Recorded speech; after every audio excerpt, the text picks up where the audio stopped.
PTI के लोगों को और तमाम पाकिस्तान के लोगों को कहना चाहता हूँ जी बिस्मिल्लाहिर्रहमानिर्रहीम। अस्सलामु अलैकुम नाजरीन। इमरान खान की पार्टी छोड़ने वाले फवाद चौधरी को एक ही हफ्ते में अपनी अवाम ने औकात याद करवा दी। फवाद चौधरी जो ख़ुद को खान से ज़्यादा मकबूल लीडर समझते थे, आज ही अपने हलके में जाने के काबिल ही ना रहे। फवाद चौधरी को अचानक एक बार फिर कप्तान की याद सताने लगी।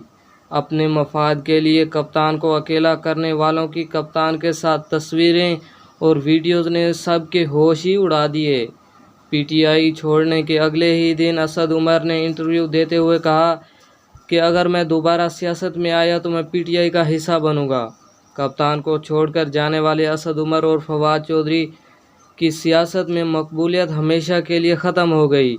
जहांगीर तरीन की पार्टी की तकरीब में फवाद चौधरी का मुंह छुपाना और फिर कप्तान के साथ जमान पार्क में मुलाकात करना ज़रूर कप्तान के खिलाफ एक साजिश हो सकती है। क्या चेयरमैन पाकिस्तान तहरीक इंसाफ जनाब इमरान खान को पाकिस्तान तहरीक इंसाफ में फवाद चौधरी को शामिल करना चाहिए या नहीं? अपनी कीमती राय का इजहार कमेंट बॉक्स में ज़रूर कीजिएगा।